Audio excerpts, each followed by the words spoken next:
Musical musings, musical musings, musical musings, musical musings. Hello and good afternoon.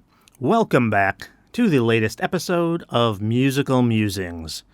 We air every Wednesday at 1 p.m., and we broadcast this program from Rajamakan University of Technology, Peranakan. Our program always comes in two parts. In the first part of the program, we're going to introduce a song to you. We'll discuss its main themes, what the idea of the song is, what it's all about. We might talk a little bit about the band as well, or the singer. Then we will listen to the song. After that, we'll analyze the lyrics. And when we analyze the lyrics, since this is an English program, what we're going to be doing is looking at words, phrases, slang that might be a little difficult for you to understand.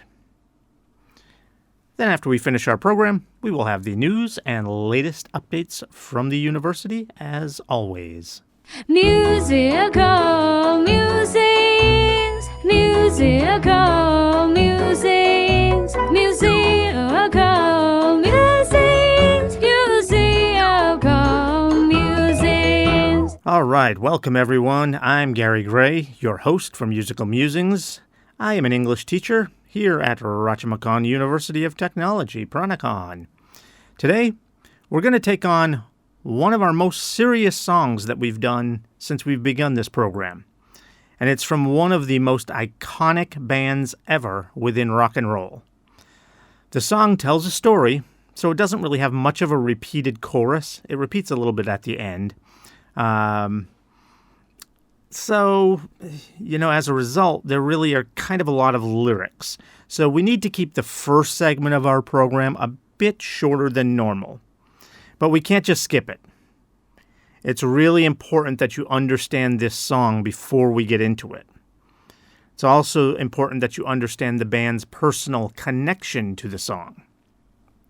All right, so the song we're going to be listening to and analyzing is called Red Sector A. Red Sector A by the incomparable band Rush.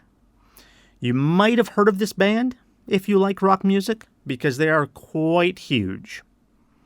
However, their songs like Tom Sawyer and Subdivisions and a handful of others are much better known than Red Sector A. Red Sector A is still very popular, and for me, it's my favorite song by them. It is quite popular, but it's just not right at the top of their list of most famous songs. So even if you've heard of Rush, you probably have not heard of this song. But I did want to cover this song because, well, as I told you, it's my favorite song by them, but it's also a very important and serious topic.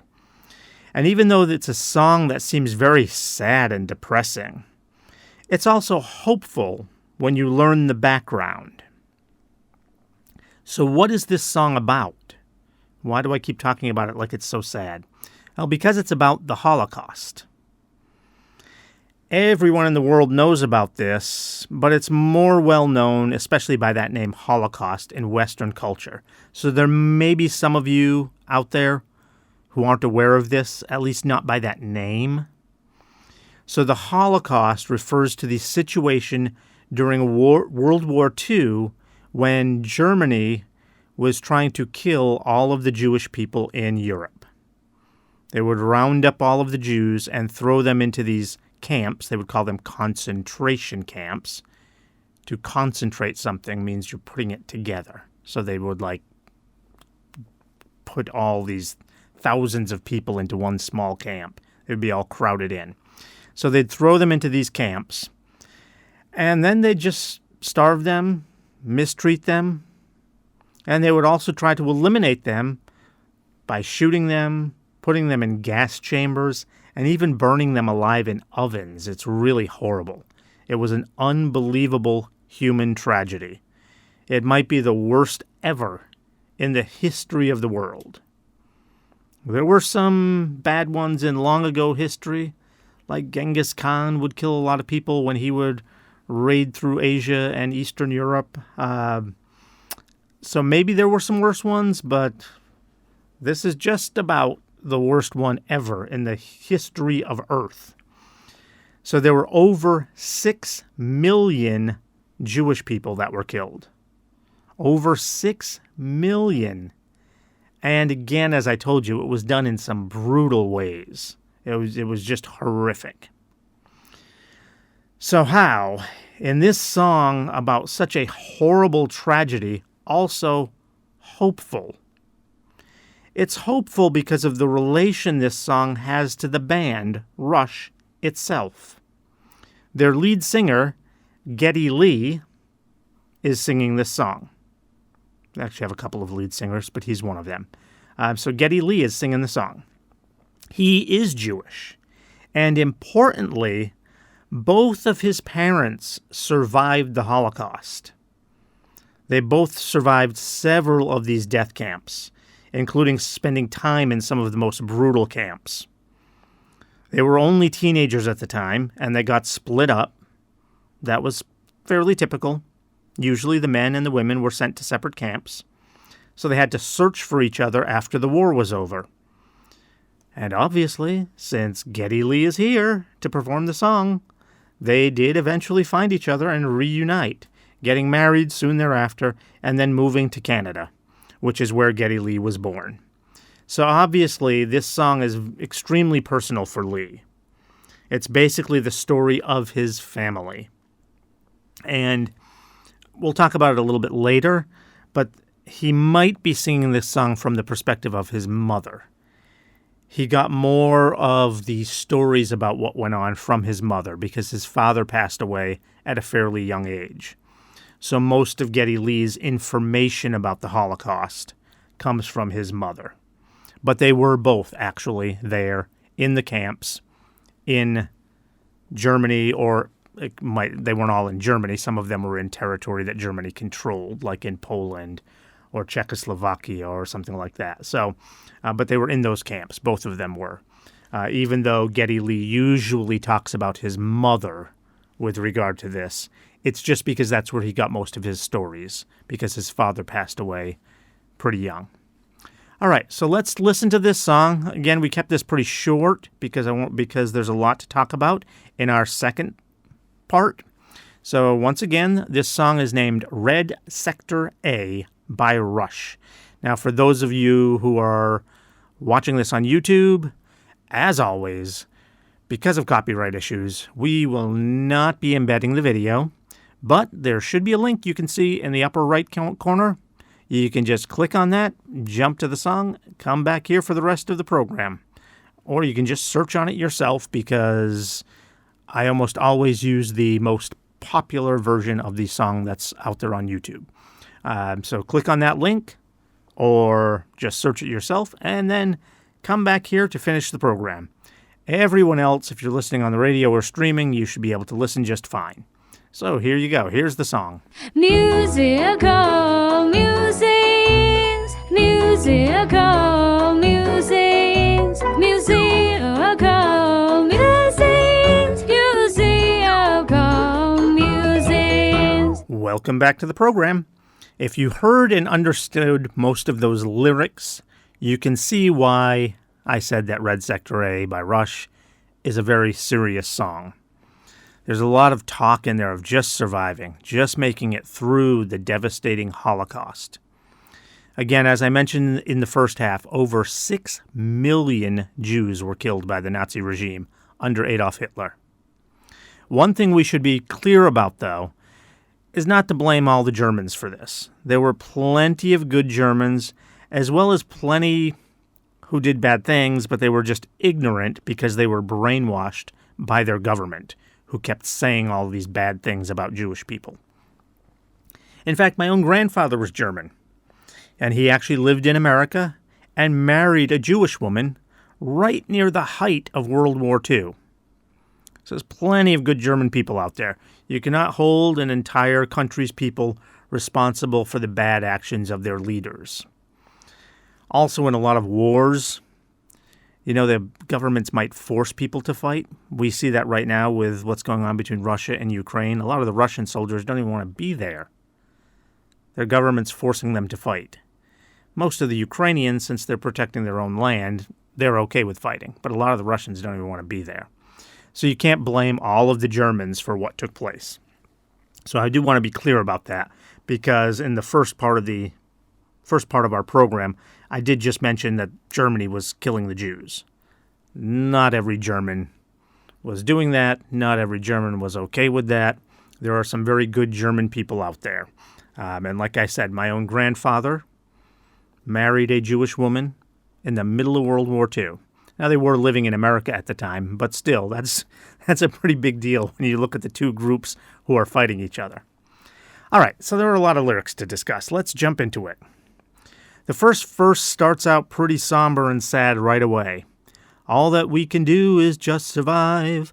All that we can do to help ourselves is stay alive. And then it just repeats that. So they sing that twice.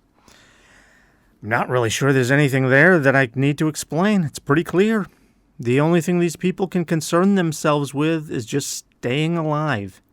They can't even be bothered to care about anything else. Just survival. The next verse, well, these really aren't verses.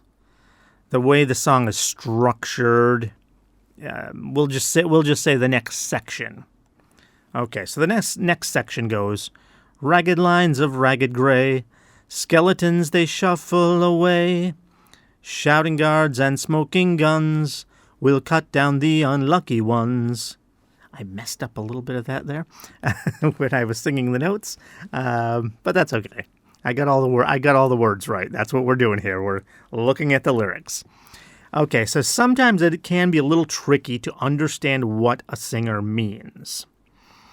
And I don't like to look it up, because singers often want you to interpret it for yourself. Songs can have different meanings for different people. Now, this song is pretty clear, but there still can be a line or two here or there. That's a little tricky to understand. And I'm not 100% certain what ragged lines of ragged gray means, but I think it's referencing the prisoners in their clothes. Ragged means worn out. And the suits they were given were generally gray in color. So these are worn out people in worn out gray clothes. And a lot of times they were lined up for various things. So they're in lines, so ragged lines of ragged gray. So I think that's what he's talking about there. Skeletons shuffling away refers to them being weak and starved. They look almost like skeletons. They're so skinny. And because they're so skinny and starving, they have no energy. So they can't even pick their feet up. And that's what it's called when you walk along without picking your feet up. It's called shuffling. So the skeletons are shuffling away. It's when you walk without lifting up your feet. All right, the rest is pretty easy to understand, except maybe you don't know the phrase cut down. That means to kill someone. So the guards shoot the unlucky ones when it says, shouting guards and smoking guns will cut down the unlucky ones. So the guards are shooting some of the Jewish prisoners. All right, moving to the next section. I clutch the wire fence until my fingers bleed, a wound that will not heal, a heart that cannot feel, hoping that the horror will recede, hoping that tomorrow we'll all be free. All right, I messed up some of the music there again. Sorry about that. It's hard for me to remember it when I'm not singing along with the music. But again, we got all the words right. So just a couple of words here that might be confusing. A wound, says a wound that will not heal. A wound means like a cut or a sore. Now, he could be literally talking about his bloody hand from clutching. Clutching, by the way, that means grabbing tightly. So from clutching the wire fence, because a lot of these prisoners would stand near the fence and look out because, freedom is just beyond the fence. So they just stand there staring out past the fence. So usually their hands are grabbing onto the fence. So he could literally be talking about his bloody hand from clutching the wire fence. Or he could mean that his soul is permanently damaged, a wound that will not heal. And it's damaged from being treated like this by his fellow human beings. That's why he says his heart can't even feel anymore. Okay, one other word here that you may not know is the word recede, hoping that the horror will recede. Recede means to pull back or move away. You may remember videos from when we had the tsunami back in, 2004, I think it was? There was that tsunami on December 26th. In some places, you would see the water leave the seaside before it comes sweeping back in. When it pulls away like that, that's called receding. So what he's saying is he's hoping the horror will go away, hoping that the horror will recede. He's hoping the horror will go away and that tomorrow they'll be free again. It continues, sickness to insanity, prayer to profanity. Days and weeks and months go by. Don't feel the hunger too weak to cry. Okay, insanity means going crazy. So they're all sick and losing their minds, which you could understand being in that situation. Profanity means swearing, using bad words. So one moment they're praying, the next they're swearing. And as the days and months go by, they can't even feel the hunger anymore. And they can't even cry any more tears. So they don't feel the hunger, then they're too weak to cry. The next section goes, I hear the sound of gunfire at the prison gates. Are the liberators here? Do I hope or do I fear? For my father and my brother, it's too late. But I must help my mother stand up straight. Okay, the beginning of that's easy. There's gunfire just outside the prison. And they're wondering what's going on. A liberator is someone who sets you free. It comes from the word liberty, which means freedom.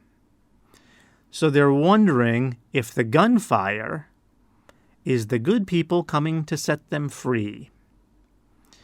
But he still doesn't know if he should be hopeful or fearful. Do I hope or do I fear?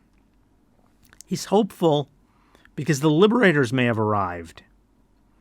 But it can also be fearful for two reasons.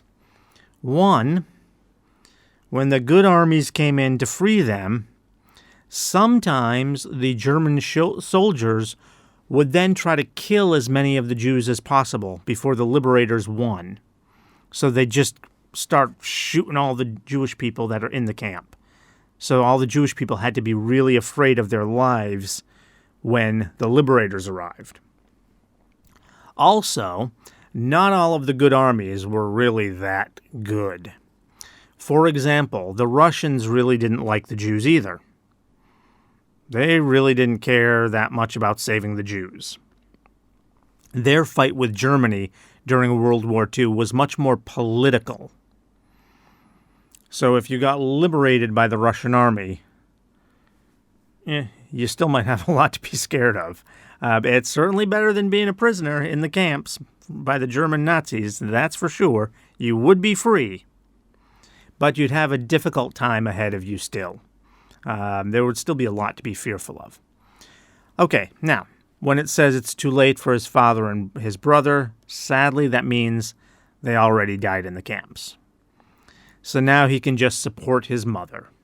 I must help her stand up straight. Now, I told you at the beginning that they usually separated the men from the women. So how is he there to support his mother?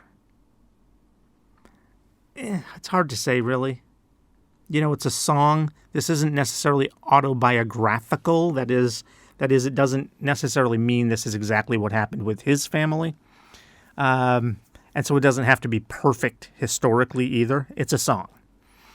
But if we accept it for what it says as being real, there could be two answers to this. One answer, the men and the women, they were not always separated at every camp, at least not right away. So there could have been man with his mother there at the same camp together.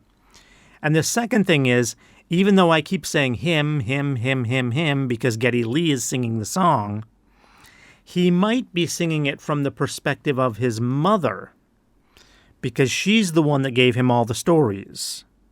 So she might have been there with her mother, which would be Geddy Lee's grandmother. Now, I don't even know if Geddy Lee's grandmother was in one of these camps. So again, it's just, it's a song. He could be making some of this up. But if we accept this story as true, then what that could be is he might be singing it from the perspective of his mother. Because Geddy Lee was never in the concentration camps. He's too young. He was born after that. But when he's singing the song, he keeps saying, I, like I hear the sound of gunfire at the prison gates. Are the liberators here? Do I hope or do I fear? For my father and my brother, it's too late, but I must help my mother stand up straight. So he's singing this from the perspective of someone in the camp. So he could be singing it from his mother's perspective. So even though I'm saying him all the time because Geddy Lee is singing it, this could be his mother. So his mother being in the same camp with her own mother, that would make sense. Okay, so that's a little confusing, but, just remember it's a song. We have no idea if this is a perfect, story from his life, from his mother's life. In fact, I have seen Geddy Lee interviewed about this. I believe it is not exactly like what happened with her. Similar, all of these horrible things did happen, but this is not like the story of her life. Okay, the final section of the song is, are we the last ones left alive? Are we the only human beings to survive? And then that repeats. This is an interesting section because this is a real thing that a lot of the Jews sometimes wondered. With so much death around them, and knowing that there was a huge world war going on outside the camps, some of them literally did wonder if they were the only human beings left on Earth. Obviously, it doesn't really make sense. The guards are still there, which means there's some government control going on. So there's a government out there, there's people out there. Plus, a lot of the Jews wondered this when they were set free. Well, who's setting them free? There's obviously another army that came in to set them free. So it should be pretty clear that they're not the last ones left alive. But going through this horrible, traumatic experience, you can still understand why they might not be thinking clearly and why, after all they went through, they might actually wonder this. So a lot of Jewish people actually did wonder that. They wondered, is there anyone even left? Are we the only ones left in the world? Okay, then the song repeats the last two sections, and that's it. Now, one interesting result of this tragedy is what occurred politically after that. A lot of people who are not Jewish today, I say not Jewish today, I mean today, a lot of people who are not Jewish, which is about 80 years after the Holocaust, they don't really understand why so many Jewish people are very liberal. Certainly they aren't all. You can never say an entire group is politically one way or the other. We should never stereotype. Don't put people into groups like that. But just generally, they tend to lean more toward liberal politics. That actually seems really weird to some people. In most countries throughout the world, the more religious people are more conservative. And that is even still true, really, of the most religious Jews. They're called Hasidic Jews, and they are quite conservative. But generally, most Jews, including fairly religious ones, as long as they're not Hasidic, they lean liberal. And even here in Thailand, when we think about some liberal politics, what do we maybe think of? What's like a liberal issue that you hear people talk about here, like maybe same-sex marriage, for example. And for the people who oppose it, a lot of them are a little more traditional in their religious beliefs. It comes from being more religious. We see it in America, too, with Christianity. There are definitely some liberal Christians. Like I said, you can't just assume a whole group has the same thinking. But most Christians in America are conservative. So why would Jewish people be more liberal? Well, it's all about this story. It's all about the Holocaust. They do not want to see people mistreated the way they were mistreated. Also, while the Jewish people were the biggest victims of the Holocaust, there were other groups who were also killed. Other racial minorities, gay people, sick and handicapped people, people with mental disorders. They were all victims. So the Jews watched all of these people being victimized as well as themselves. As a result of this experience, Jewish people are usually strongly in favor of freedom, equality, and human rights, which, kind of puts them a little bit more in the liberal area politically. Not entirely. There are a lot of very conservative people who would argue that they are all for freedom. And of course, no one's going to really say that they're not for equality. But generally speaking, this is going to be a more kind of liberal political ideal. And so it really comes from their experience in the Holocaust. So they're really the only religious group I can think of in the world where being religious actually makes them a little bit more liberal. And again, like I said before, you can't say that about all of them. You have the extremely religious ones, the Hasidic Jews, who actually are quite conservative. But mostly, most religious Jewish people tend to be a little bit liberal. All right, so to close out today's show, I'd encourage you to go listen to more of Russia's music, especially if you're a fan of rock music. They have dozens of very popular hit songs. They're one of rock's most popular bands, and they've been around for many years. I already mentioned a couple of their more popular songs earlier in the episode, Subdivisions, Tom Sawyer, but there are so many more, including one with our city in it, A Passage to Bangkok, which has a really cool tune to it. It's one of my favorite songs by Rush. Red Sector A is my favorite song, but Passage to Bangkok is one of my favorite songs. So they're a band worth checking out if you like this style of music. They have dozens and dozens of big hits. Thanks again for joining us for today's Musical Musings program.